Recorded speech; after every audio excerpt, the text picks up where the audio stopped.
Hey everyone, and welcome to the channel. In today's video, I'm going to show you 3 simple ways to restart your Wi-Fi connection using the terminal in Ubuntu. Whether your Wi-Fi is glitched, disabled, or you just want to restart your connection without restarting your PC, these 3 methods will help you. So without wasting any more time, let's jump right in. So in the first method, let's start with the most beginner-friendly method using the Network Manager CLI. This command line tool helps you manage network connections in Ubuntu. So just simply open your terminal and run the simple command as you can see it right over here.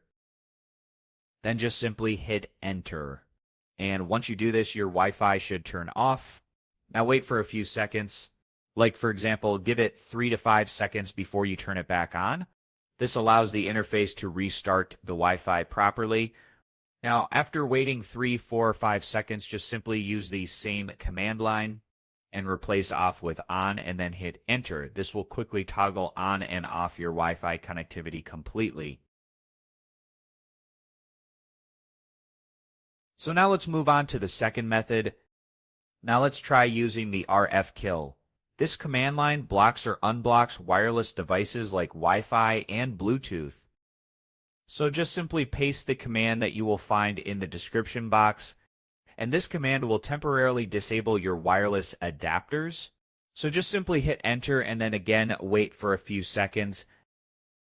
And after that, just simply paste the second command, which is this one right over here, and just simply hit enter. And now your wireless devices should now reconnect to the available network. And now for the last method, this method restarts your entire Network Manager service in Ubuntu. It's especially useful if you're facing issues beyond just Wi-Fi. So the function that we'll be using is Systemctl, which is used to control background services like networking.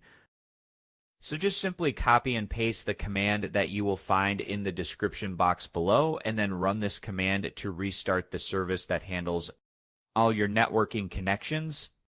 And then just simply hit enter. It might prompt you to enter your password. Just simply do that and then hit enter again. Now this will restart your networking system and reconnect your Wi-Fi automatically if it is configured to auto connect. So that's it. You have just learned how to restart your Wi-Fi in Ubuntu using 3 different methods. This is super helpful when your internet stops working and you want a quick fix without rebooting. So if you find this video helpful, please give this video a thumbs up, share it with your friends, and subscribe to the channel for more helpful videos. So thank you for watching, and take care.